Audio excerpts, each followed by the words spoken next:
حسنت جميع خصاله صلوا عليه।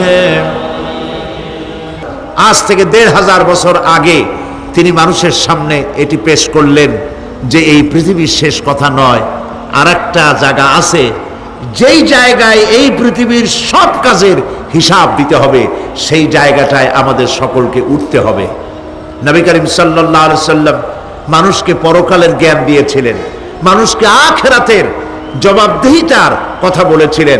জবাবদিহিতা শুধু গভর্নমেন্টের কাছে না, শুধু ঊর্ধ্বতন কর্মকর্তার কাছে না, ট্রান্সপারেন্সি, স্বচ্ছতা, জবাবদিহিতা শুধু ঊর্ধ্বতন কর্মচারী বা কর্মকর্তার কাছে নয়, সব থেকে বড় জবাবদিহিতা হবে কার কাছে? জোরে বলেন, কার কাছে? সে আল্লাহ পাকের কাছে জবাবদিহি করতে হবে প্রত্যেকটি কাজের, প্রত্যেকটি কথার। এই কথাগুলি কোরআনে কারিমে আল্লাহ পাক বিধৃত করেছেন। পরকালের উপরে আল্লাহ যত কথা বলেছেন, পরকালের উপরে ভিত্তি করে, আখিরাতের উপরে ভিত্তি করে আল্লাহ রাব্বুল আলামিন যত কথা বলেছেন, মওতের কথা, কবরের কথা, হাসরের কথা, সিরাতের কথা, মিজানের কথা, জাহান্নামের কথা, জান্নাতের কথা, বিচারের কথা, পরকাল কেন্দ্রিক যত কথা আল্লাহ পাক কোরআন শরীফে বলেছেন, সব কথাগুলি যদি এক জায়গায় করা যায়, গোটা কোরআন শরীফের 10 পারার সমান হয়ে যাবে। সম্ভবত কোরআনে কারিমের এমন কোন রুকু, এমন কোন পাতা নাই যেখানে আকারে ইঙ্গিতে পরকালের জবাবদিহিতা সম্পর্কে একেবারে কিছু বলা হয়নি।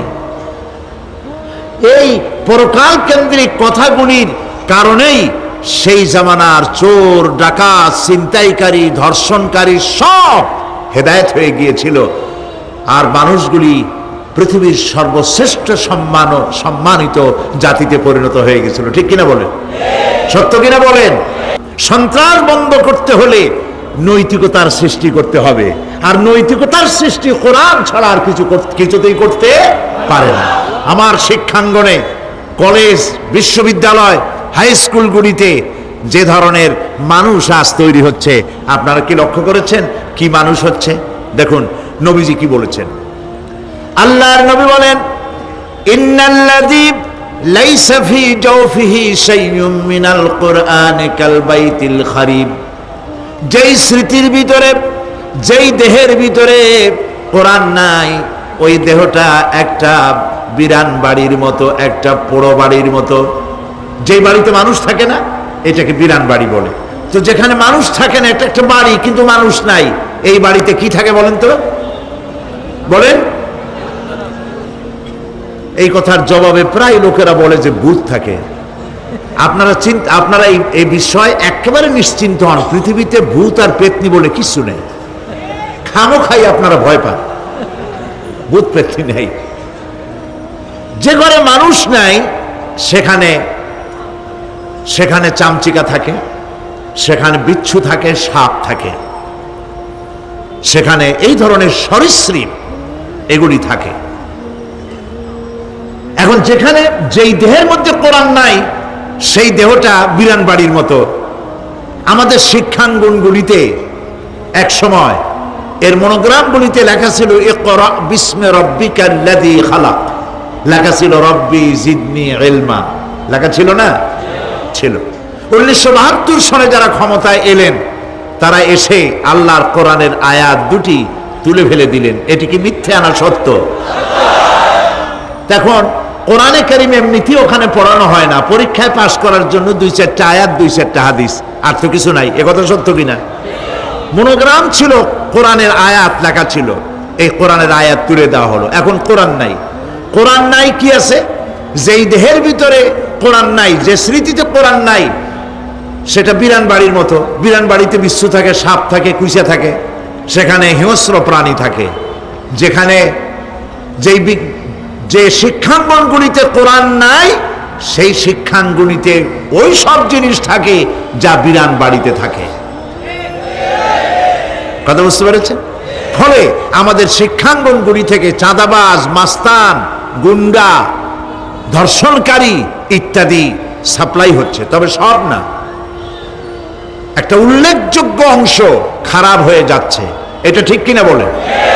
এই খারাপ যদি ভালো বানাতে চাই, নীতি নৈতিকতা ছাড়া, কোরআনের শিক্ষা ছাড়া, পরকালের জবাবদেহি তার চিন্তা ছাড়া আমরা আমাদের শিক্ষাঙ্গনকে বিডিআর দিয়া, পুলিশ দিয়া, আর্মি অপারেশন করে এই নীতি নৈতিকতার সৃষ্টি করা যাবে না।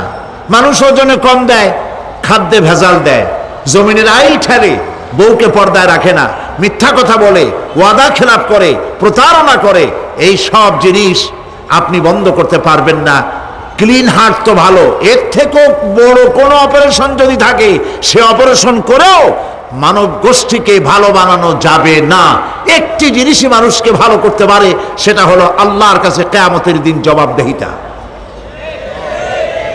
এই জবাবদেহিতার উপরে ভিত্তি করেই আমি আপনাদের সামনে কথা বলতে চাই, যদি আল্লাহ পাক আমাদেরকে তৌফিক দান করেন। আমরা বলি আমিন। কাফেরেরা তিনটি জিনিসের প্রথম জিনিসের সাথে তারা দ্বিমত খুব একটা করতে পারে নাই। তারাও জানতো যে আল্লাহ এক আছেন। তাদের যে দেবতাগুলি ছিল এ সম্পর্কে তাদের ধারণা ছিল যে দেবতাগুলিও ওই আল্লাহর তৈরি করা, তবে আল্লাহর কাজের এরা হলো অংশীদার। যেরকম গভর্নমেন্টের একজন প্রধানমন্ত্রী থাকে আর একজন প্রেসিডেন্ট থাকে, আর বিভিন্ন বিভাগে মন্ত্রীরা থাকে, আল্লাহর ওইভাবে রাষ্ট্র, আল্লাহ বা ভগবান বা গড, তারও এই বিশ্ব এগুলিকে পরিচালনা করার জন্য বিভিন্ন মন্ত্রণালয় আছে, আর ওই সব মন্ত্রণালয়গুলিতে আমাদের দেবতাগুলিকে এইভাবে শরীক করে রাখা তিনি রেখেছেন। এটা হলো তাদের ধারণা। দুই নম্বরে, নবী করিম সাল্লাল্লাহু আলাইহি ওয়াসাল্লামের রিসালাত সম্পর্কে তাদের এই ব্যাপারে তারা একমত হতে পারে নাই, কিন্তু নবী করিম সাল্লাল্লাহু আলাইহি ওয়াসাল্লাম মিথ্যা কথা বলেছেন, নাউজুবিল্লাহ, এটা তারা ধারণা করতে পারতো না। কারণ 40টি বছর পর্যন্ত একটি মিথ্যে কথা তিনি বলেন নাই। সুবহানাল্লাহ বলেন। নবুয়তের আগ পর্যন্ত কোনো মিথ্যে কথা তার কাছ থেকে লোকেরা শোনে নাই। সুবহানাল্লাহ। সারা জীবনেও তিনি কোনো মিথ্যে কথা বলেন নাই। তৃতীয় যে বিষয়টি, এই বিষয় ছিল তাদের মারাত্মক প্রশ্ন, সেটাই আপনার শয়তানের ওয়াসওয়াসা থেকে পানা চাই। পরম করুণাময় আল্লাহ রাব্বুল আলামিনের নামে শুরু করছি। আম্মা ইয়াতাসাআলুন আনিন নাবাইল আযীমিল্লাযী হুম ফীহি মুখতালিফুন كلا سيعلمون ثم كلا سيعلمون সূরা নাবা। নবী করিম সাল্লাল্লাহু আলাইহি ওয়াসাল্লাম বলেছেন, কেউ যদি দুনিয়ায় বেঁচে থেকে জীবিত চোখ দিয়ে পরকাল দেখতে চায়, পরকাল তো আমরা দেখতেছি না, কি বলেন? আমরা দেখতেছি? আমাদের কোন আত্মীয় স্বজন, মরা আত্মীয় স্বজন বেঁচে এসে ওই জগৎ সম্পর্কে আমাদেরকে কিছু বলতে পারতেছে? কেউ পারেনি। কাজেই সেই পরকালটা কেমন হবে, নবী করিম সাল্লাল্লাহু আলাইহি ওয়াসাল্লাম বলেছেন, কেউ যদি দেখতে চায়, তাহলে দুনিয়ায় বেঁচে থাকা অবস্থায় কেউ যদি পরকাল দেখতে চায়, তাহলে সে যেন সূরা নাবা, সূরা নাজিআত, সূরা তাকবীর, সূরা আল ইনফিতার সে যেন পড়ে। তাহলে কিয়ামত তার চোখের সামনে ভেসে উঠবে। সুবহানাল্লাহ। আল্লাহ পাক বলছেন, আম্মা ইয়াতাসাআলুন, তারা কি সব ব্যাপারে জিজ্ঞাসাবাদ করছে? আনিন নাবাইল আযীম, সেই মহা ব্যাপারটি, সেই মহা খবরের ব্যাপারেই কি তারা এসব প্রশ্ন করছে? আল্লাযী হুম ফীহি মুখতালিফুন, যে ব্যাপারে তারা নিজেরাই মতদ্বৈততায় ভুগছে এবং নিজেরাই ঠাট্টা বিদ্রুপ ইত্যাদি করে বেড়াচ্ছে। কাল্লা সায়ালামুন, কখনো নয়, অবশ্যই তারা জানতে পারবে। সুম্মা কাল্লা সায়ালামুন, পুনরায় বলছি, অবশ্যই তারা এই বিষয়টি জানতে পারবে। এ হলো আয়াত যদ্দূর পড়েছিলাম তার শাব্দিক তরজমা। এরা আম্মা ইয়াতাসাআলুন আনিন নাবাইল আযীম, নাবাইল আযীম বলতে কিয়ামত এবং পরকালকে বুঝায়। ইয়াতাসাআলুন বলতে জিজ্ঞাসাবাদ। পরস্পর পরস্পরকে তারা জিজ্ঞাসা করতো, কি ভাই, আমরা নাকি মরে যাব, তারপর নাকি জিন্দা হব, এটা কেমন কথা? আল্লাযী হুম ফীহি মুখতালিফুন, যে বিষয় নিয়ে তারা পরকালের বিষয়টি নিয়ে পরস্পরে ঠাট্টা করত, বিদ্রূপ করত। পরকাল সম্পর্কে অবিশ্বাসী যারা ছিল তাদের প্রশ্নগুলো কিরকম ছিল, কোরআনে কারীম তা বিধৃত করছে। প্রিয় ভাই সব, কোরআন কোনো গোপন কিতাব নয়। আল্লাহ পাক কোনো জিনিস গোপন রাখেন নাই, সব জিনিসকে মানুষের সামনে স্পষ্ট করে দিয়েছে। সুবহানাল্লাহ বলেন। কিন্তু এখানে একটা দুঃখ আছে, সেটা হলো এই যে কোরআন শরীফ সম্পর্কে আমাদের মুসলমানদের একটি গ্রুপ, একটি দল, তারা বলে বেড়ান যে কোরআন তো আসলে আমরা বুঝবো না, আমরা হলাম পাবলিক, কোরআনের আমরা বুঝবো কি, এগুলি সব আলেম ওলামাদের কাম, আমরা বুঝবো না। আসেন আমাদের অন্যরা কি বলে, হুজুররা কি বলে দেখি, সেই সব বইপত্র পড়ি। প্রিয় ভাই সব, বুজুর্গরা মুরব্বীরা যে কথা বলেন সে কথা যে সঠিক তা বোঝার জন্যই তো কোরআন প্রয়োজন। কোরআনই যদি না বুঝলেন তাহলে তারা আপনাদেরকে বিভ্রান্ত করছে কিনা সেটা তো আপনি বুঝতে পারবেন না। কথা ঠিক কিনা বলেন?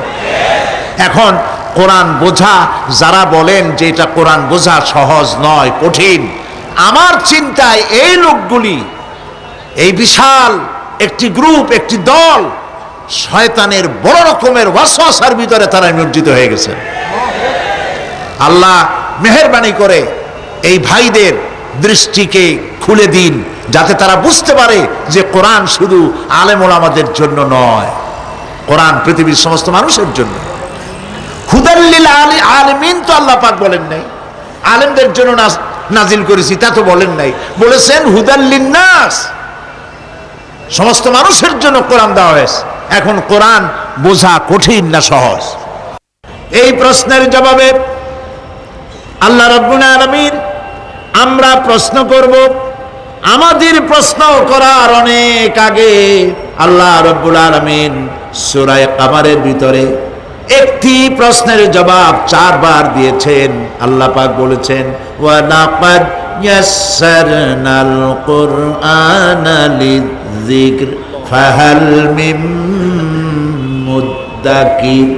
আল্লাহ পাক বলেন, আমি আল্লাহ অবশ্যই কোরআনকে মুখস্থ করার জন্য আর কোরআন বোঝার জন্য মানুষের কাছে আমি সহজ করে দিয়েছি। ফাহাল মিন মুদ্দাকির, আছে কে কেউ এর থেকে উপদেশ গ্রহণ করার? 4 বার আল্লাহ পাক বলেছেন সূরা কামারের ভিতরে, অবশ্যই কোরআন আমি বোঝার জন্য সহজ করে দিয়েছি। সুবহানাল্লাহ বলেন।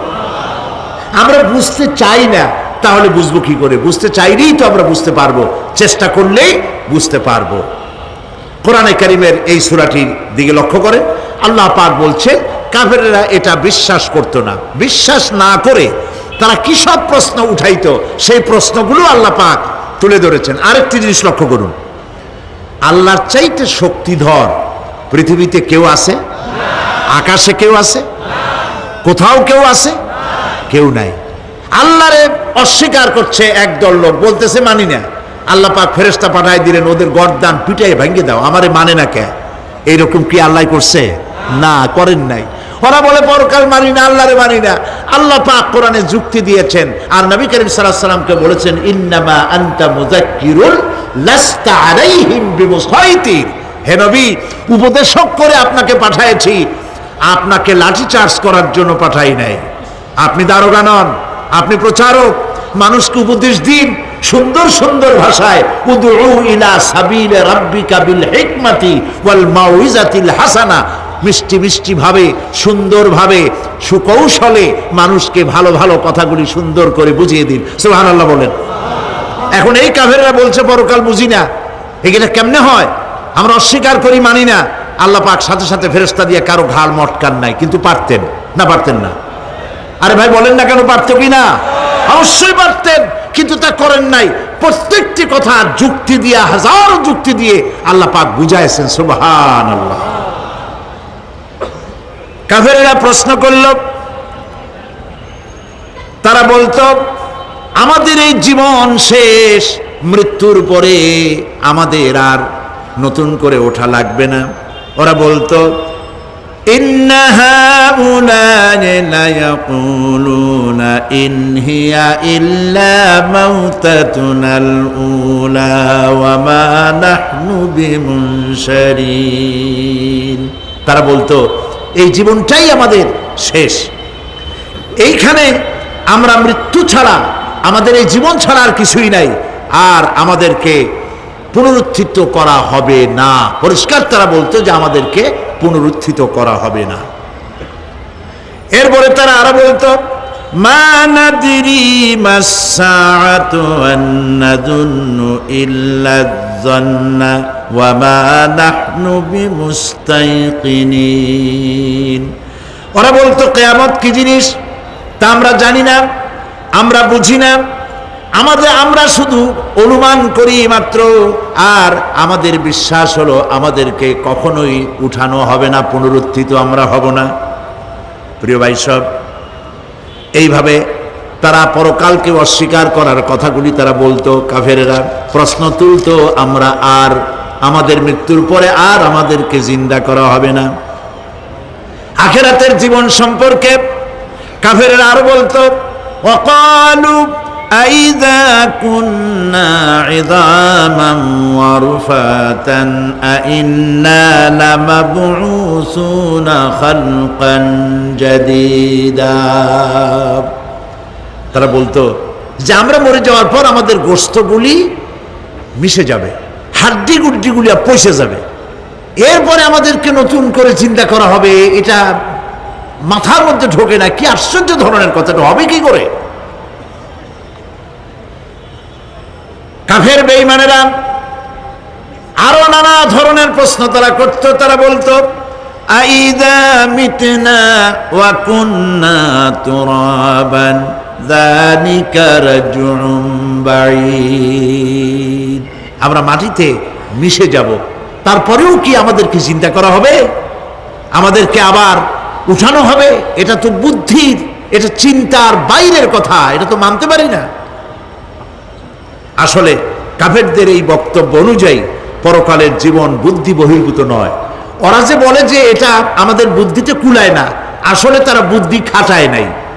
কাফের তো বুদ্ধি খাটায় নাই। যেমন আমাদের ইউনিভার্সিটিতে ঢাকা বিশ্ববিদ্যালয়ে একজন ছিল, হ্যাঁ আমি নাম নাই নিলাম, আপনারা তো বুঝে ভালাইছেন। সে কয় যে পরকাল বিশ্বাস করি না, বিয়ে টিয়া মানি না, মরা এটা হইতে পারে কিন্তু মরার পরে আরেকটা জীবন হবে, ওইখানে হিসাব হবে, বিচার হবে, এই সমস্ত মানি না। এর থেকে আমারে তোমরা, আমি মরার পর হ্যাঁ মানে গোসল করাইও না, কাফন পরাইও না, জানাজা মানাজা এগুলি আমি বিশ্বাস করি না। নাউযুবিল্লাহ। কত বড় কপাল পোড়া, কত বড় কপাল পোড়া! ও মরার পর তার এই চিন্তা সম্পর্কে যখন আমি জানতে পেরেছি, আমার ধারণা হয়েছে ওই লোকটার উপরে আমার খুব দুঃখ হয় না। যেরকম কত কাফের আসছে, কত নাস্তিক আসছে, বিদায় হয়ে গেছে, এগুলো কোনো ব্যাপার না দুনিয়ার ইতিহাসে। সব থেকে বড় ব্যাপার হলো এই লোকটি বাংলা বিভাগে বছরের পর বছর, যুগের পর যুগ শিক্ষকতা করেছে ঢাকা বিশ্ববিদ্যালয়ে। সে কত সোনার টুকরা ছেলেকে কয়লার খড়ি বানায় দিয়েছে। এই জন্য বিশ্ববিদ্যালয়ে যারা চাকরি করে সরকারের দেখা উচিত কাদেরকে চাকরি, সেখানে শিক্ষকতা করার জন্য কাদেরকে নিয়োগ করা হচ্ছে, তারা নামাজি কিনা, তারা পরিষ্কার কিনা, তারা জেনাকার কিনা, তারা মদ খায় কিনা, তারা শয়তানি করে কিনা, দেখে শুনে ভালো মানুষ দেওয়া উচিত। মরে গেল, তারপরে তাকে রাখা হলো ডায়াবেটিক সেন্টারের মারিচুয়ারি ডিপ ফ্রিজের মধ্যে। তিনি বলে গেলেন আমি মরার পর আমাকে মেডিকেল কলেজে পাঠায় দিও, তারা আমারে কাটা ছেঁড়া করিয়া তারপরে অপারেশন শিখবে। তো তার নসিহত অনুযায়ী তাই করা হলো, ওসিয়ত অনুযায়ী। যখন মেডিকেল কলেজের ছেলেরা টের পেল যে ওই নাস্তিকরে আনতেছে মেডিকেল কলেজে অপারেশন করে আমাদের শেখাবার জন্য, তারা বললো আল্লাহর রাস্তে মাপ চাই, এই শয়তানের এদিকে আনবেন না। কারণ সারা জীবন সে আল্লাহরে মানে না, অস্বীকার করেছে। পরে কাটা ছিঁড়া করে আমরা যদি কিছু শিখি তো তাই দিয়া যে রুগী ভালো হবে, অপারেশন করলে সেটাও মরবে। সুতরাং মাপ চাই, ফিরাও। ফিরাইয়া এখন ওইটার কি অবস্থা হয়েছে আমি জানি না, লেটেস্ট নিউজ জানি না কোথায় আছে। যদি এখন কবর তো কপালে হইল না, এখন যদি রাস্তাও ভালায় দেয়, আমাদের দেশে কুত্তাও খাবে না। কারণ কুত্তাগুলি আমাদের দেশে এত অভদ্র না যে এত পচা বাসি লাশ খাবে। ওদেরও একটা রুচি টুচি আছে। প্রিয় ভাই সব, এদের চিন্তা, এদের বুদ্ধি হলো, এদের বুদ্ধি সীমিত বুদ্ধি। আর আল্লাহ কোরআনে বুদ্ধির কথা বলেন নাই, আল্লাহ বলেছেন জ্ঞানের কথা। আর ওরা হলো বুদ্ধিজীবী। ওরা কি জীবী কন? বুদ্ধিজীবী। আচ্ছা, আপনারা একটা প্রশ্নের জবাব দেন তো, দুনিয়ার সব থেকে বড় বুদ্ধিজীবী কেনা? মাশাআল্লাহ, আপনাদের ওয়াজ না শুনাইলেও হবে, আপনারা তো জানি ফেলাইছেন সব। সব থেকে বড় বুদ্ধিজীবীর নাম হলো শয়তান। আর সব থেকে বড় জ্ঞানীর নাম হযরত আদম আলাইহিস সালাম। মানুষের মধ্যে সর্বপ্রথম তাকে জ্ঞান দান করেছিলেন। সুবহানাল্লাহ। আল্লাহ পাক কোরআনের মধ্যে কোথাও বলেন নাই যে আমি বুদ্ধি দিছি। আল্লাহ পাক বলেছেন ওয়া আল্লামা আদামাল আসমাআ কুল্লাহা, আমি আদমকে সমস্ত জিনিসের জ্ঞান দিয়েছি, নামগুলো শিখাইছি। সুবহানাল্লাহ। ওয়ালাকাদ আতাইনা লুকমানাল হিকমা, আমি লোকমানকে জ্ঞান দান করেছি। ওয়ালাকাদ আতাইনা দাউদা ওয়া সুলাইমানা ইলমা, আমি দাউদ আর সুলাইমানকে কি দিছি? বুদ্ধি দিছি। কি দিছি? জ্ঞান দান করেছি। ইব্রাহিম আলাইহিস সালাম বলেছেন, হে আমার আব্বা, হে আমার পিতা, আমার কাছে এমন জ্ঞান এসছে যে জ্ঞান আপনার কাছে নাই। ফাত্তাবিউনি আহদিকা সিরাতান সাবিয়্যা, আপনি আমার অনুসরণ করেন, আমি আপনাকে সোজা রাস্তায় উঠায় দেব। সুবহানাল্লাহ। আমার কাছে এমন ইলম আসছে। কোরআনে কারীমে আল্লাহ রাব্বুল আলামিন বুদ্ধি শেখো, আল্লাহর কাছে বুদ্ধি কামনা করো, এটা তিনি এক জায়গাও বলেন নাই। বলেছেন আমার কাছে দোয়া চাও, রব্বি জিদনি ইলমা। পড়েন সবাই, রব্বি জিদনি ইলমা। আবার বলেন, রব্বি জিদনি ইলমা। আয় আল্লাহ, তুমি আমার জ্ঞান বৃদ্ধি করে দাও। শয়তান ছিল বুদ্ধিজীবী, আদম আলাইহিস সালাম ছিলেন জ্ঞানী। শয়তান শুদ্ধা।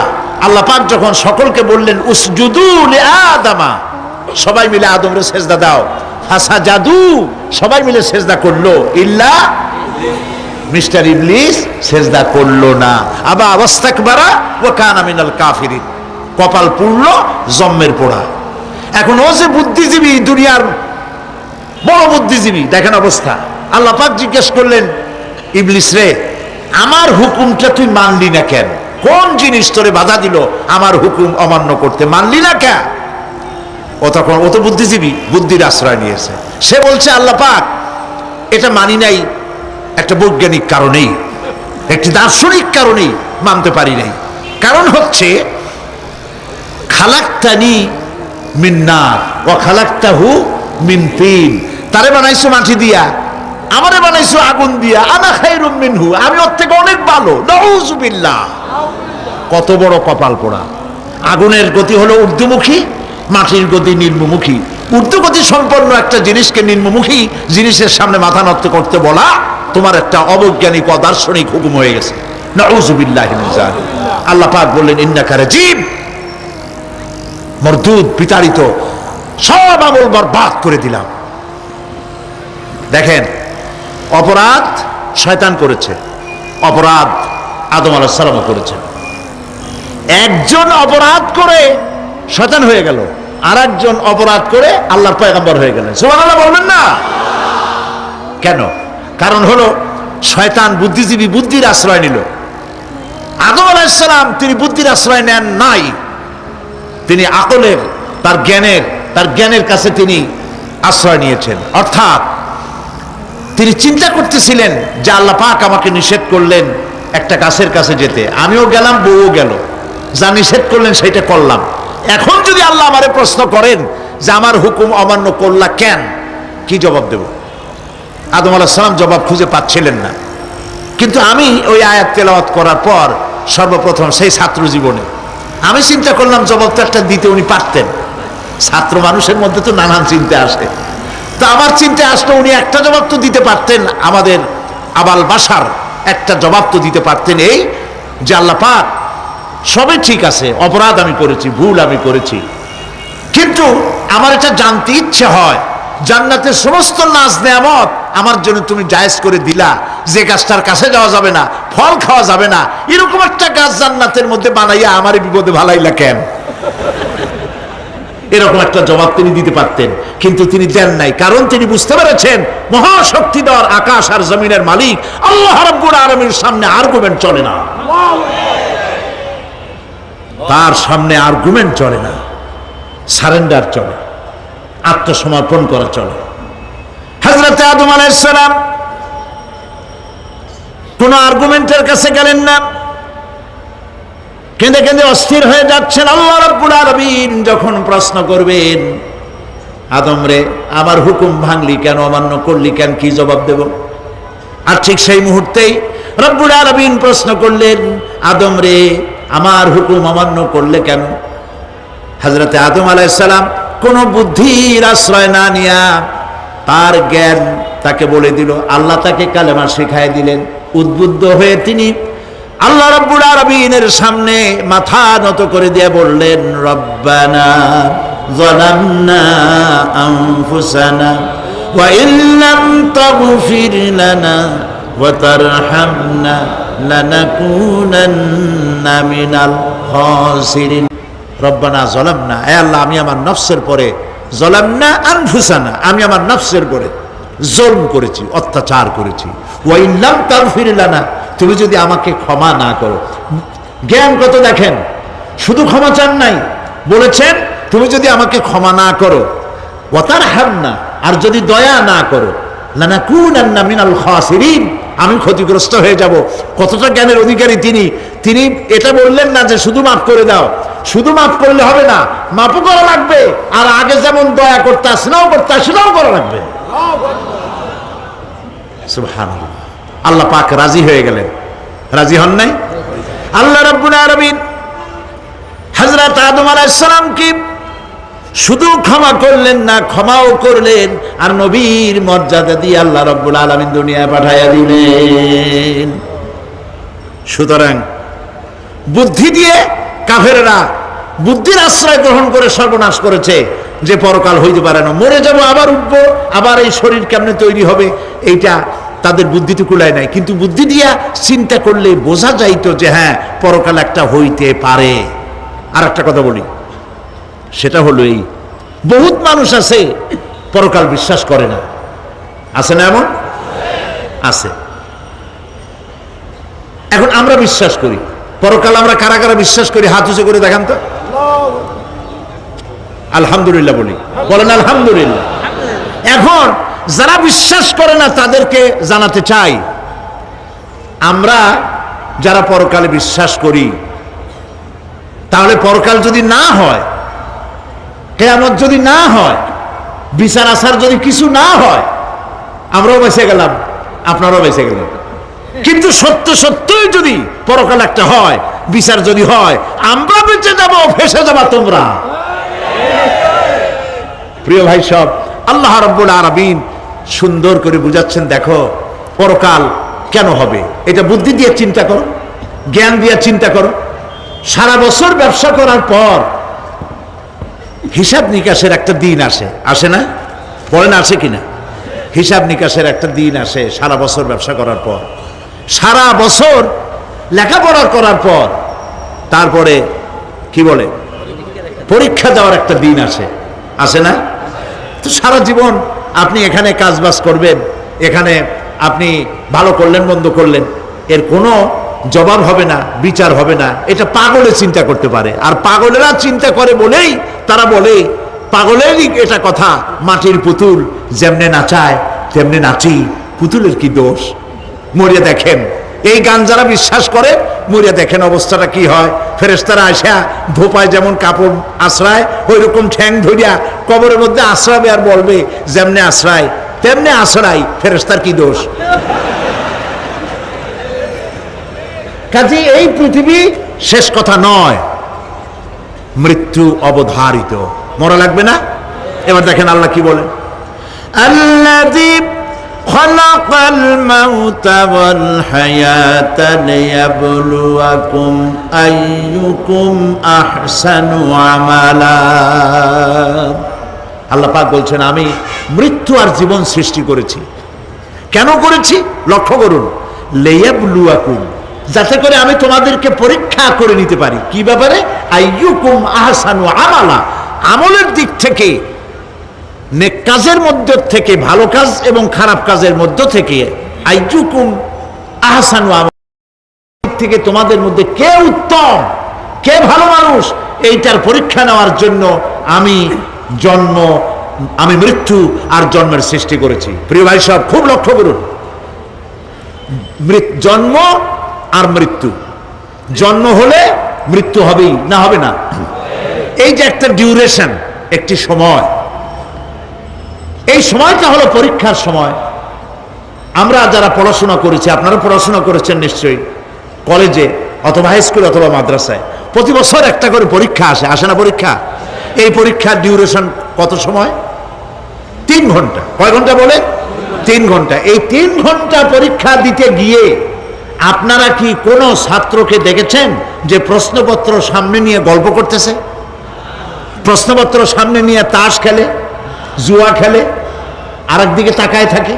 প্রতিটি মুহূর্ত সে কাজে লাগাচ্ছে, প্রতি মুহূর্ত কাজে লাগাচ্ছে। 3 ঘন্টা পুরা হওয়ার 2 ঘন্টার মধ্যে পরীক্ষা তার শেষ হয়ে গেছে, কিন্তু সে চলে যাচ্ছে না, বাকি আরো 1 ঘন্টা আধা ঘন্টা রিভাইজ করতেছে। সে যা যা পরীক্ষা দিয়েছিল প্রশ্ন অনুযায়ী জবাবগুলি ঠিক হয়েছে কিনা সে মিলাই দেখে। কারণ কি? কারণ হলো এই পরীক্ষা যদি ফেল করি, বাপ মায়ের কষ্ট করা পয়সাগুলি বিফলে চলে যাবে, আমি চাকরি পাবো না, আমার জীবনটা 1 বছরের জন্য নষ্ট হয়ে যাবে। এই জন্য সে এত খাটাখাটনি করে পরীক্ষায় ভালো ফল করার জন্য সে পরীক্ষা দেয়, এবং পরীক্ষার রেজাল্ট এই পৃথিবীতেই হয়। ঠিক কিনা বলে? খাতা দেখতে যতদিন লাগে তারপরে পরীক্ষা হয়। খুব লক্ষ্য করুন, আমাদেরও একটা পরীক্ষা চলতেছে এই পৃথিবীতে, সকলে। ওটা শিক্ষাঙ্গনের পরীক্ষা, এটা জীবনের পরীক্ষা। এই যে ওর পরীক্ষার ডিউরেশন, সময়কাল 3 ঘন্টা, আর আমাদের পরীক্ষার, সমস্ত মানুষের পরীক্ষার সময়কাল হলো জন্ম থেকে শুরু করে মৃত্যু পর্যন্ত। এর মধ্যে বালেগ হওয়া পর্যন্ত সময়টা কনসিডারেবল, ক্ষমার যোগ্য। 15 বছর 12 বছর বালেগ হইতে যে কয় বছর লাগছে, এইটা যা করছেন যা বলছেন সব মাপ। কিন্তু বালেগ হওয়ার পরের থেকে নিয়ে মৃত্যু পর্যন্ত যা যা করবেন সমস্ত কাজের হিসাব আল্লাহর কাছে দিতে হবে। একটা প্রশ্ন করি আপনাদের কাছে, রাগ করবেন না তো? বলবেন যে কথা বলতে তো আপনি আসছেন, আমাদের দিয়ে খাটান কেন, এরকম চিন্তা করবেন না তো? প্রশ্নটা হচ্ছে, বলেন তো দেখি, পৃথিবীর মধ্যে সব চাইতে মূল্যবান জিনিস, দামি জিনিস কোনটা? হ্যাঁ, ইখতিলাফ হয়ে গিয়েছে, ইখতিলাফ হয়েছে। কেউ বলেছে যৌবন, কেউ বলেছে কোরআন, কেউ বলেছে ইসলাম। আর যারা বেশি বুদ্ধি রাখে তারা খামোশ, তারা কথা বলে নাই। কোনটা কইয়া কোন জ্বালা চুপ করে থাকাই ভালো। সব থেকে মূল্যবান জিনিসের নাম সময়। সব থেকে মূল্যবান জিনিসের নাম কি? এবার বলেন, এই পৃথিবীর মানুষ সব থেকে অপচয় করে কোন জিনিসে? সময়ে। সময়ের অপচয় আমরা যা করি। বাড়িতে আজকে রাত্রে ক্যালকুলেটর, কম্পিউটার, ক্যালকুলেটর না থাকে যদি কাগজ কলম হাতে নেন। জীবনের 15 বছর বাদ দেন, এখন আপনার বয়স এখন যা, এই বয়সে প্রতিদিন ওই যৌবন প্রাপ্তির পর থেকে নিয়ে এই পর্যন্ত প্রতিদিন টেলিভিশনের সামনে নাটক দেখার জন্য, সিনেমা দেখার জন্য, ন্যাশনাল জিওগ্রাফি দেখার জন্য, ডিসকভারি দেখার জন্য, স্পোর্টস দেখার জন্য প্রতিদিন কয় ঘন্টা টিভির সামনে আপনি বসেন। এরপরে আপনি এগুলিকে সপ্তাহে কয় ঘন্টা হয়, মাসে কয় ঘন্টা হয়, বছরে কয় ঘন্টা হয়। বয়স এখন আপনার 50 বছর, 15 বছর বাদ দেন, 35 বছর। হিসাব করেন কয় বছর আপনি টেলিভিশনের সামনে বসা ছিলেন। আমার কথা কি মাথায় ঢুকছে? কয় বছর টেলিভিশন আর সিনেমা হলে বসা ছিলেন? চায়ের দোকানে গল্প করতে গিয়ে, আড্ডা মারতে গিয়ে কতটা সময় নষ্ট করেছেন? রবীন্দ্রনাথ, যতীন্দ্রনাথ, যোগীনাথ, তারপরে শরৎচন্দ্র, এই সমস্ত এই নাম মনে আসলো। কবি, সাহিত্যিক, ঔপন্যাসিক, নাট্যকার, তাদের বইপত্র, গল্পের বই, ভূতের গল্প, এই সমস্ত গল্পের বই পড়িয়া জীবনে কতটা সময় নষ্ট করেছেন। সবগুলি এক জায়গায় করেন, সবগুলি এক জায়গায় করেন, এরপরে আপনার চোখ ছানা বড় হয়ে যাবে। দেখতে পাবেন আপনার জীবনের উল্লেখযোগ্য 35 বছরের কম করে হলেও 20 বা 25 বছর অপচয় হয়ে গেছে, নষ্ট হয়ে গেছে। ইন্না লিল্লাহি ওয়া ইন্না ইলাইহি রাজিউন। জীবনের সব থেকে মূল্যবান সময়গুলি নষ্ট করে ফেলেছি আমরা। আল্লাহ পাক বলেছেন পরীক্ষা নেওয়ার জন্যই এই পৃথিবীতে দিয়েছিলাম। এখন ওর পরীক্ষার, ছাত্রের পরীক্ষার সময় 3 ঘন্টা, রেজাল্ট আউট হবে এখন। আর আপনার আমার পরীক্ষা মৃত্যুতে, জন্ম থেকে শুরু মৃত্যু পর্যন্ত, কিন্তু রেজাল্ট এখানে আউট হবে না। রেজাল্ট আউট হবে কোথায়? কিয়ামতের দিন। কোথায় হবে? হতেই হবে কিয়ামতের দিন। সেদিন এই পৃথিবীতে যারা ভালো কাজ করবে, ভালো কাজের জন্য আল্লাহ পুরস্কার দিবেন, আর মন্দ কাজ যারা করবে তাদের জন্য তিরস্কার তারা পাবেই। এই জন্য বিচার, কিয়ামত হওয়া, বিচার হওয়া, এটা বিবেকের দাবি, এটা জ্ঞানের দাবি। যারা বুদ্ধিজীবী দাবি করে কপাল পোড়া, এরা এটা বোঝে না, এদের মাথার মধ্যে এটা ঢোকে না। ঠিক কিনা বলে? প্রিয় ভাই সব, কিয়ামত হবে এবং কিয়ামতে আল্লাহর দরবারে আমাদের সকলকে উঠতে হবে, এতে কোনো সন্দেহের অবকাশ নেই।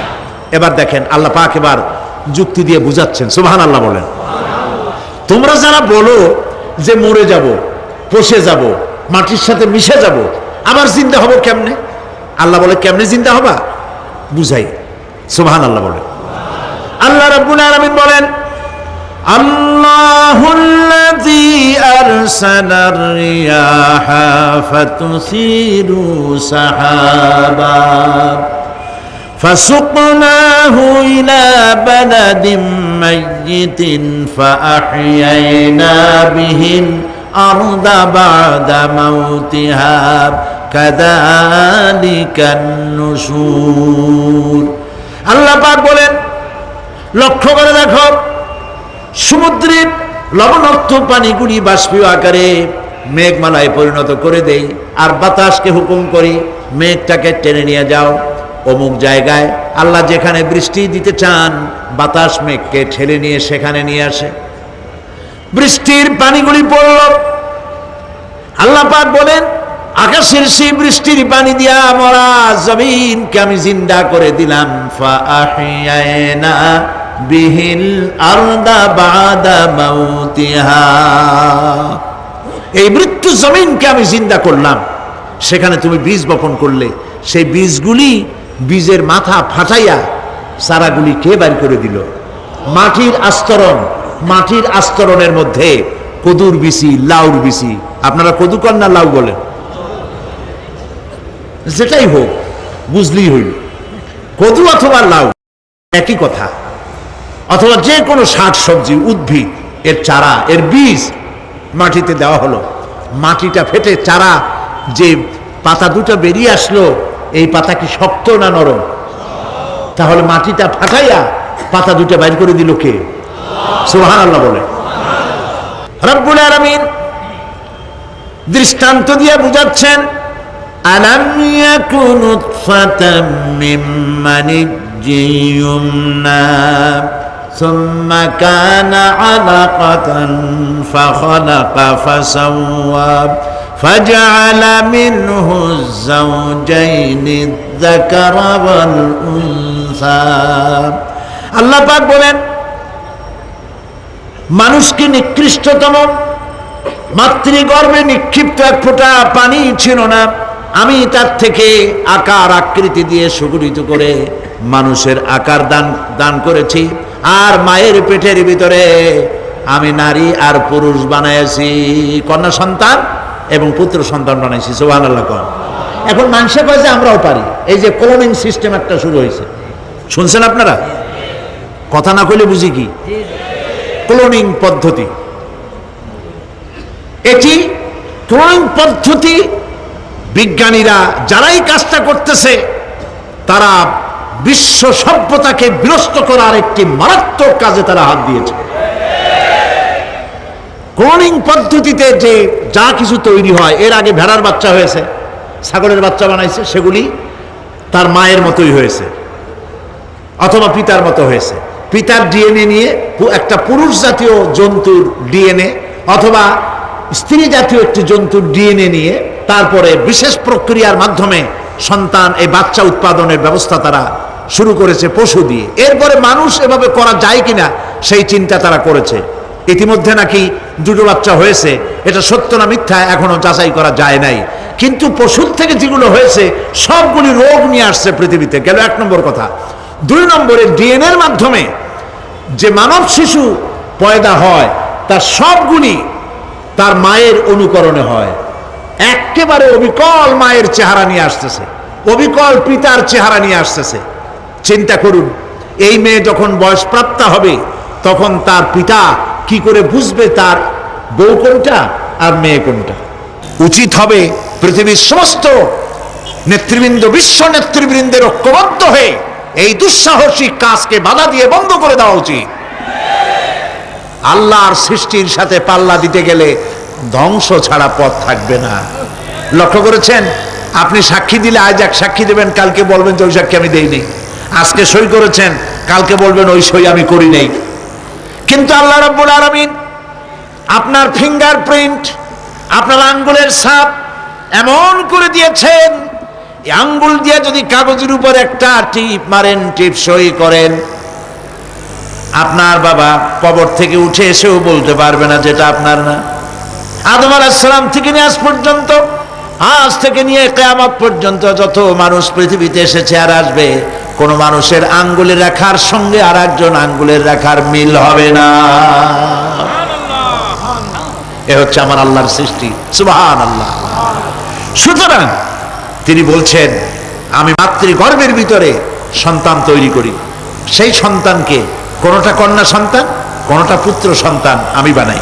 এই কাজটা যিনি পারেন, এবার দেখেন সামনে কি বলতেছেন আল্লাহ, এই কাজটি যিনি করতেছেন, আলাইসা যালিকা বিকাদিরিন আলা আইয়ুহিয়াল মাউতা, এত বড় কাজ যিনি সম্পাদন করেছেন, এক ফোঁটা নাপাক পানি, এক ফোঁটা নিকৃষ্ট গান্দা পানি যা শরীর থেকে নির্গত হলে পরে গোসল ফরজ হয়ে যায়, এমন এক ফোঁটা পানি দিয়ে তোমার জন্মের উৎপত্তি করেছি, আকার দিলাম, হাত দিলাম, পাও দিলাম, চোখ দিলাম, সুন্দর করে বানালাম, তারপরে পৃথিবীতে পাঠালাম।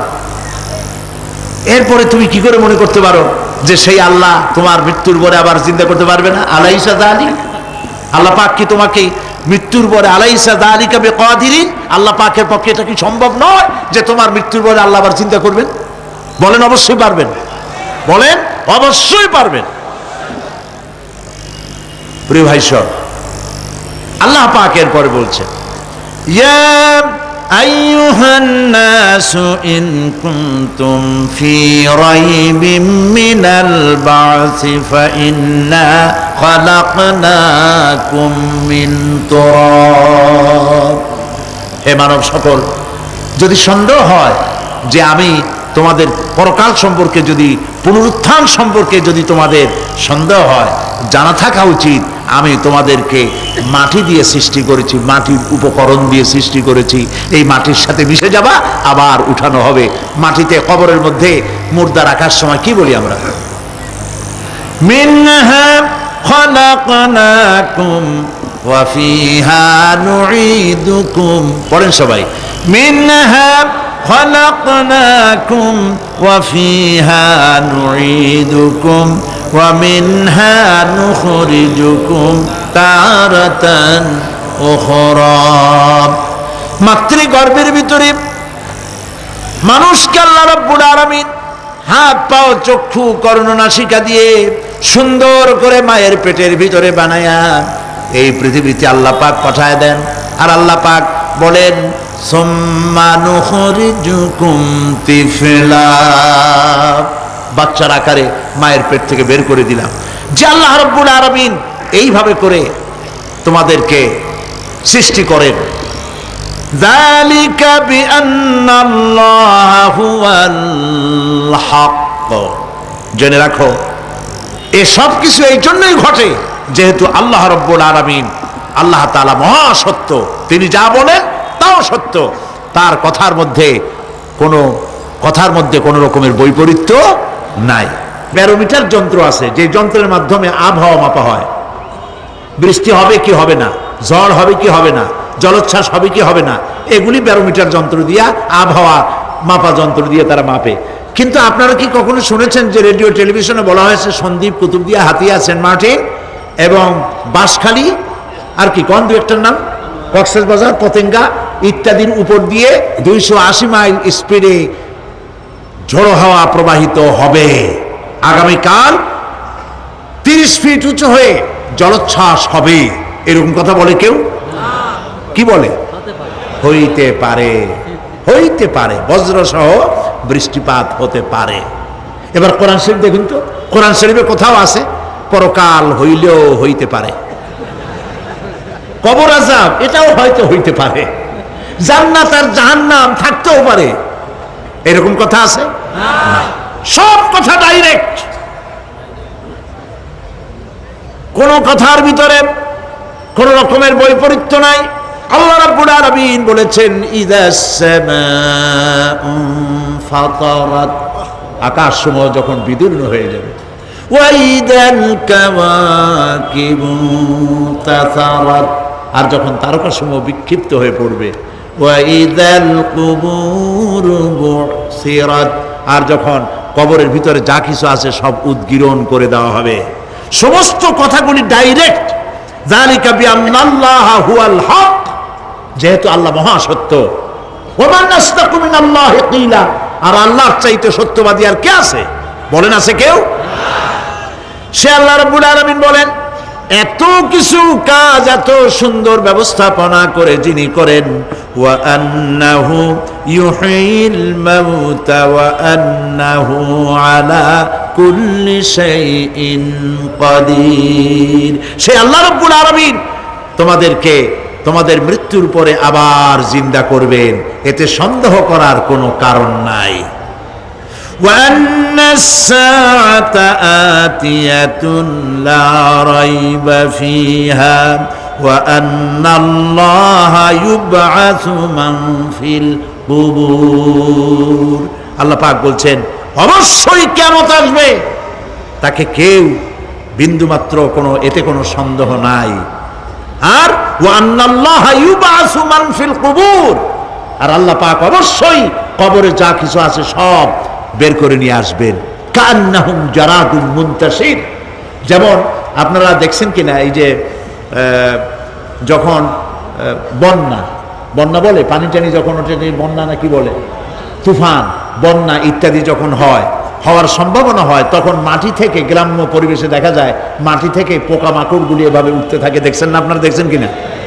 পাখাওয়ালা পিঁপড়াগুলি এইভাবে সব উঠতে থাকে। কান্নাহুম জারাদুম মুনতাশির, এইভাবে করে পোকামাকড় পতঙ্গগুলি যেভাবে মাটি থেকে উদ্গত হতে থাকে, সমস্ত খবরগুলি থেকে মানুষগুলি এভাবে উদ্গত হয়ে যাবে। তবে হ্যাঁ, আপনারা একটা প্রশ্ন করতে পারেন যে কবর দিয়ে সব উঠবে, কিন্তু যে মানুষের বাগে খাইছে তার কি হবে? যে মানুষ আগুনে পুড়ে গেছে তার কি হবে? যে নদীর মধ্যে ডুবে গেছে তার কি হবে? যে কুমিরের পেটে চলে গেছে তার কি হবে? এরকম একটা প্রশ্ন আপনারা করতে পারেন। কবর কাকে বলে সেটা আমাদের জানতে হবে। কবর শুধু মাটির গর্তটাকেই কবর বলা হয় না, এটি আলমে বারজাখ, এটি পর্দা, এটা জবনিকা। মৃত্যুর পরের জীবনটাই হলো আলমে আখিরাত পর্যন্ত যাইতে যে জীবনটা লাগে, যে একটি সময় আছে, এই সময়টার নামটাই হলো কবর। সেটা গর্তের মধ্যে হইতে পারে, মাটির মধ্যে, সেটা বাঘের পেটে হতে পারে, সেটা কুমিরের পেটে হতে পারে, সেটা পানিতে পচে যেতে পারে, এটা কোনো বিষয় না। আল্লাহ পাক উঠাতে চাইবেন এবং সমস্ত কিছুকে কিয়ামতের দিন আল্লাহ রাব্বুল আলামিন তার দরবারে হাজির করবেন। তাহলে আমরা বুঝতে পারলাম যে কিয়ামত যে হবে এই ব্যাপারে কোনো সন্দেহের অবকাশ নাই। এখন ওই কিয়ামতের দিন আল্লাহ রাব্বুল আলামিন আমাদের বিচার নেবেন, হিসাব করবেন। দুনিয়ায় যে পরীক্ষা দিয়েছিলাম, এই পরীক্ষায় যদি কেউ একবার ফেল করে, আর একবার পরীক্ষা দিয়ে পাস করার সুযোগ আছে, আরো একবার যদি ফেল করে আবার পরীক্ষা দিয়ে পাস করার সুযোগ আছে। 10 বার পরীক্ষা দিবেন, 10 বার ফেল করবেন, 100 বার পরীক্ষা দিবেন, 100 বার ফেল করবেন, তারপরেও আবার পরীক্ষা দেওয়ার সুযোগ আছে। কিন্তু কিয়ামতের ময়দানে যদি কোনো মানুষ তার জীবনের পরীক্ষায় যদি ফেল করে, দ্বিতীয়বার পরীক্ষা দিয়া পাস করার আর কোনো সুযোগ নাই। এই পৃথিবীতে 10 কোটি কেউ হেরে গেল, হাইকোর্টে আপিল করার সুযোগ আছে। হাইকোর্টে যদি হেরে যায় সুপ্রিম কোর্টে কেস করে জেতার সুযোগ আছে, আপিল করার সুযোগ আছে। সুপ্রিম কোর্টেও হেরে গেল, প্রেসিডেন্টের কাছে জীবন ভিক্ষা চাওয়া যাইতে পারে। কিন্তু কিয়ামতে আখিরাতে আদালতে ওই জায়গায় মানুষ যদি একবার তার জীবনের মামলায় হেরে যায়, দ্বিতীয়বার আপিল করার আর কোনো জায়গা নাই। কঠিন জায়গা, সেই জায়গা হবে এবং সেখানে সবাইকে উঠতেই হবে। সুতরাং এই যে প্রশ্ন করা হয় যে এই কিয়ামত কবে হবে, এটা বিশ্বাস করি না, হ্যান ত্যান ইত্যাদি, মরলে আবার জিন্দা করবে কে, এইসব প্রশ্নের কোনো দাম নাই। আল্লাহ পাক এই ব্যাপারে আরেকটি কথা বলছেন, ইয়াসআলুনাকা কাআন্নাকা হাফিয়ুন আনহা কুল ইন্নামা ইলমুহা ইনদাল্লাহ ওয়ালাকিন্না আকসারান নাসি লা ইয়ালামুন। হে নবী, এরা আপনার কাছে এই প্রশ্নটা করে এইভাবে যে কিয়ামত কবে আসবে, মনে হয় যেন আপনি এটা জানেন। এই ইলম কিয়ামত কবে হবে মনে হয় যেন আপনি এটা জানেন, সেই জন্য তারা এই প্রশ্নটা করছে। আসলে কুল ইন্নামা ইলমুহা ইনদাল্লাহ, কিয়ামত কবে হবে এটা কে জানেন? ওয়ালাকিন্না আকসারান নাস লা ইয়ালামুন, অবশ্যই অধিকাংশ মানুষের এইটা জানে না। কিয়ামত কবে হবে এটা একমাত্র আল্লাহ পাক জানেন। পরকালের জীবন যে হবে এতে কোনো সন্দেহ নাই, সেই ব্যাপারে আল্লাহ পাক বলছেন, আআনতুম আশাদ্দু খালকান আমিস সামাউ বানাহা। তোমরা যে পুনরুত্থান সম্পর্কে অস্বীকার করো, এবার চিন্তা করো, তোমারে বানানো কঠিন না ওই মহা আকাশটা বানানো কঠিন? কোনটা কঠিন বলেন না আপনারা, কোনটা কঠিন? আপনারা একটু তাকায় দেখেন তো, এই যে বিশাল প্যান্ডেল, এই প্যান্ডেলে খুঁটি আছে না নাই? আছে কিনা? কতগুলা খুঁটি গুনতে আপনার আধা ঘন্টা কানে সময় লাগবে, ঠিক না? এই একটা প্যান্ডেল বানাতে যদি এতগুলি খুঁটি লাগে, তাহলে বিশাল আকাশে যদি এইরকম খুঁটি লাগতো আকাশটারে ঝুলায় রাখার জন্য, তাহলে চিন্তা করেন তো, খুঁটির জ্বালায় গাড়ি গাড়ি চালান যাইতো? আছে কোনো খুঁটি? জোরে বলেন, আছে? নাই। ওই আকাশটাকে আল্লাহ পাক বলছেন, আনতুম আশাদ্দু খালকান আমিস সামাউ বানাহা। তোমারে বানানো কঠিন না ওই বিশাল আকাশ বানানো কঠিন? কোনটা কঠিন ছিল? তো ওই আকাশটা বানানোই তো আল্লাহ পাকের কাছে সহজ হয়ে গেছে। তাহলে তোমারে একবার বানাইয়া যে একবার বানাতে পেরেছেন তিনি আবার জিন্দা করতে পারবেন না, এই চিন্তা কেন করো? আল্লাহ রাব্বুল আলামিন কোরআনে কারীমের ভিতরে পরিষ্কার করে বলেছেন, ওরা বলে, কাফের বেঈমানেরা বলে, ক্বালা মাইয়ুশইল ইযামা ওয়া হিয়া রামীম। আমাদের হাড় গোড় যখন পচে যাবে, গলে যাবে, কে আমাদের জিন্দা করবে? জবাবে আল্লাহ পাক বলেন, হে নবী আপনি বলুন, কুল ইউহইয়াল্লাযী আনশাহা আউওয়ালা মাররা। আপনি বলে দিন যে আল্লাহ রাব্বুল আলামিন একবার তোমাকে সৃষ্টি করেছেন, প্রথমবার যিনি সৃষ্টি করেছেন দ্বিতীয়বার মৃত্যুর পরে আবার তিনি জিন্দা করবেন। কেন বিশ্বাস করো না? সুতরাং এই যে আল্লাহ পাক মানুষকে জীবন দিয়েছেন, এই জীবনের পরে মৃত্যু, মৃত্যুর পরে আবার আমাদের সকলকে উঠতে হবে এবং আল্লাহ পাকের দরবারে আমাদেরকে উপস্থিত হতে হবে। এই কথাগুলি যারা অস্বীকার করে, পরকাল যারা মানে না, তাদের সম্পর্কে আল্লাহ পাক বলছেন, والذين كذبوا بآياتنا ولقاء الآخرة حبطت أعمالهم। আল্লাহ পাক বলেন, যারা পরকালকে অস্বীকার করেছে, আখিরাত যারা মানে না, তাদের জিন্দেগীর সকল আমলগুলিকে আল্লাহ পাক বরবাদ করে দিবেন। পরকালের বিশ্বাসের উপরে ভিত্তি করেই মানুষের চরিত্র ভালো হইতে বলেন পারে। একটা দৃষ্টান্ত দেই, একটা দৃষ্টান্ত। এই যে যারা চুরি করে, ডাকাতি করে, সন্ত্রাস করে মানুষ মারে, সন্ত্রাসগুলি করে কি জন্যে? এদের ধারণা নাই যে আল্লাহ পাক আমাদেরকে উঠাইতে পারবে, আমাদের মৃত্যু হবে, পরকালের চিন্তা নাই বলেই তারা এই কাজটা করে। রাতের আধারে কোটি কোটি টাকার অফার আসছে, কেউ দেখে না। এইখান থেকে, এই টাকার খাওয়া থেকে, অথবা জেনা করা থেকে, অথবা মদ পান করা থেকে গোল্ডেন অপরচুনিটি, সুযোগ আসছে। জেনা করা যায়, মদ খাওয়া যায়, টাকা নেওয়া যায়, অবৈধ টাকা। এই অপরাধ থেকে বাঁচাতে পারে একমাত্র পরকালের জবাবদিহিতা, আখিরাতের ভয়। আল্লাহর কাছে আমাকে জবাবদিহি করতে হবে, এই ভয় ছাড়া আর কোনো কিছুই মানুষের এই বিপদ থেকে মানুষের চরিত্র ভালো বানাইতে পারে না। মানুষের চরিত্র ভালো বানাবার জন্য এটাই হচ্ছে একমাত্র পথ। সেই জন্য আল্লাহ পাক আখিরাতের জীবন রেখেছেন। উঠতে সেখানে হবেই। এই পৃথিবীতে একবার যখন আসছি, আমাদেরকে জিন্দা আল্লাহ করবেন এবং সমস্ত কথাগুলির জবাব আল্লাহর কাছে দিতে হবে।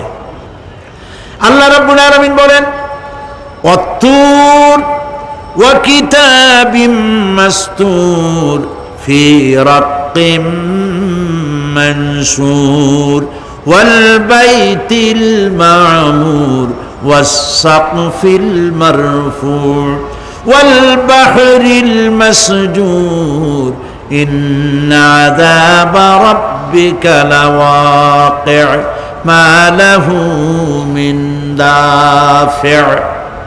সূরা তুর। আল্লাহ পাক বলছেন তুর পাহাড়ের শপথ, তুর পাহাড়ের শপথ, সেই প্রকাশ্য পবিত্র গ্রন্থের শপথ যা লিপিবদ্ধ রয়েছে মুসলিম ঝিল্লিতে, চর্ম ঝিল্লিতে লিপিবদ্ধ রয়েছে। আরো শপথ বাইতুল মামুরের, আরো শপথ সুউচ্চ আকাশের, আরো শপথ উচ্ছ্বাসিত তরঙ্গায়িত সমুদ্রে। নিশ্চয়ই সেই আযাব আসবে, আযাব মানে কিয়ামত, সেই পরকাল অবশ্যই আসবে। মা লাহু মিন দাফি'। এই শাস্তি থেকে, এই কিয়ামত আসা থেকে, এই কিয়ামত সংগঠিত হওয়া থেকে রোধ করার মতো ক্ষমতা কারো নাই। সুবহানাল্লাহ। এখন আল্লাহ পাক তুর পাহাড়ের কসম করছেন। তুর পর্বত হচ্ছে সেই পর্বতের কথাই ধরা যাক, যেখানে এটি ঐতিহাসিক পর্বত। হযরতে মূসা আলাইহিস সালামকে আল্লাহ রাব্বুল আলামিন যেখানে নবুয়তের শিরস্থান পড়িয়ে দিয়েছিলেন, তুর পাহাড়ের ভিতরে। অতুর সিনিন, তুর পাহাড়ের কসম আল্লাহ পাক বলছেন। এবং খোদায়ের আল্লাহ রাব্বুল আলামিনের সঙ্গে বিরোধিতা করার কারণে ফেরাউনকে এই তুর পাহাড়ের কাছেই লোহিত সাগরের মধ্যে, দরিয়ায় নীলের মধ্যে আল্লাহ পাক ডুবিয়ে মেরেছিলেন। এবং নির্যাতিত বনী ইসরাইলকে শাস্তি দেওয়ার চূড়ান্ত সিদ্ধান্ত এই তুর পাহাড়েই আল্লাহ পাক দিয়েছিলেন। আল্লাহ বলছেন, আমি সেই তুর পাহাড়ের কসম করি।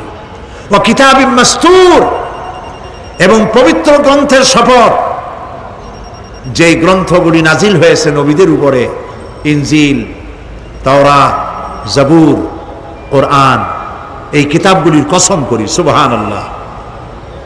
কোরআনের কসম করি, আল্লাহ পাক বলছেন এই কিতাবগুলির কসম করছি। তুর পাহাড়ের কসম করছি, কিতাবগুলির কসম করছি। ওয়াল বাইতুল মামুর, আর বাইতুল মামুরের কসম করছি। সেটা কি? আকাশের প্রত্যেকটি আকাশে একটি করে বাইতুল মামুর আছে। ওই আকাশের ফেরেশতারা এই বাইতুল মামুরকে কেন্দ্র করে আল্লাহ রাব্বুল আলামিনকে সেজদা দেয়। আল্লাহ পাক হযরত আদম আলাইহিস সালামকে বলেছিলেন, একটি ঘর বানাও, বাইতুল মামুরের নিচে বানাও। তিনি বললেন, আমি তো জানি না বাইতুল মামুর কোথায়। হযরত জিবরাইলকে পাঠানো হলো।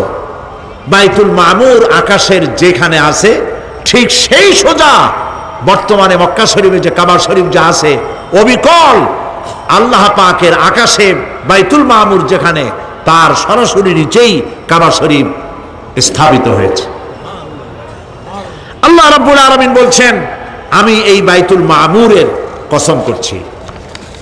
এরপরে আল্লাহ পাক বলছেন যে ফেরেশতারা যে বাইতুল মামুরকে তাওয়াফ করে এবং আল্লাহ পাকের ইবাদত করে, সেই বাইতুল মামুরের কসম। ওয়াস সাকফিল মারফু', সুউচ্চ আকাশের কসম। এই আকাশ আল্লাহ পাক সৃষ্টি করেছেন বেগাইরে আমাদিন, কোন রকমের কোন খুঁটি ছাড়াই। সুবহানাল্লাহ বলি আমরা। এই বিশাল আকাশ সম্পর্কে ওই যে বুদ্ধিজীবী যারা, কোরআনের জ্ঞান যাদের কাছে নাই, তারা বলে যে আকাশ বলতে কিছু নাই, ওইটা একটা নীলা নীলা বহু দূর, সেই জন্য নীলা নীলা দেখা যায়। এই পৃথিবী সম্পর্কেও তাদের ধারণা এই পৃথিবীও কিছু না, এটা হলো ওই যে কি বলে, সূর্যের কাছের থেকে একটা উজ্জ্বল জ্যোতিষ্ক খুব ফোর্সে যাচ্ছিল, এই ফোর্স সহ্য করতে না পেরে সূর্যের একটি অংশ মহাশূন্যের উপরে ছিটকে পড়ল, ঘুরতে ঘুরতে পৃথিবীর আকার ধারণ করেছে। এই হলো ওদের ধারণা। অ্যাক্সিডেন্টের মাধ্যমে নাকি এই পৃথিবী হয়েছে। মূল কথা হলো এইভাবে করে যদি কোনো একটা গ্রহ উজ্জ্বল জ্যোতিষ্ক যাওয়ার কারণে পৃথিবী হয়ে থাকে, তাহলে এখন তো পৃথিবীতে মানুষ ধরতেছে না, মানুষ তো অনেক বেশি বেড়ে গেছে, তাহলে আর একটা জ্যোতিষ্ক দয়া করে সূর্যের পাশ দিয়ে যাইয়া আর একটা খণ্ড ফালাই দিয়া আর একটা পৃথিবী বানায় না কেন? প্রিয় ভাই সব, আল্লাহ পাক বলছেন ওয়াসাকফিল মারফু, আমি এই বিশাল আকাশের কসম করি। সুবহানাল্লাহ। এরপরে ওয়াল বাহরিল মাসজুর, পৃথিবীতে প্রবাহিত উচ্ছ্বসিত তরঙ্গায়িত সমুদ্র রাজির কসম করি। সুবহানাল্লাহ। আচ্ছা বলেন তো, এই পৃথিবী এর নিচে কি? এই পৃথিবীর নিচে কি? এই পৃথিবী মহাশূন্যের উপরে ঘুরছে। লক্ষ্য করেন আল্লাহর কত বড় শক্তি। আটলান্টিক মহাসাগর কোথায় বলতে পারবেন না? এই পৃথিবীতে। আটলান্টিক মহাসাগর কোথায়? এই পৃথিবীতে। আটলান্টিক মহাসাগর, প্রশান্ত মহাসাগর, ভূমধ্য সাগর, যত সাগর আর মহাসাগর সব এই পৃথিবীতে। এই পৃথিবী অসংখ্য পাহাড়, অসংখ্য সমুদ্র আর অসংখ্য মানবরাজি নিয়ে লাটিমের মতো ঘুরতেছে। সুবহানাল্লাহ। মহাশূন্যের উপরে, মহাশূন্যের উপরে লাটিম যেমন ঘোরে, পৃথিবী তেমন ঘোরে, অথচ মানুষগুলো ছিটকে পড়ে যায় না, পানিগুলি উড়ে কোথাও পড়ে যায় না।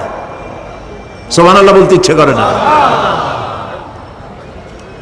আল্লাহ রাব্বুল আলামিন সূরা ইয়াসিনের মধ্যে বলেছেন লাশ-শামসু ইয়ানবাগি লাহা আন তুদরিকাল কমারা ওয়ালাল লাইলু সাবিকুন নাহার ওয়া কুল্লুন ফি ফালাকিন ইয়াসবাহুন।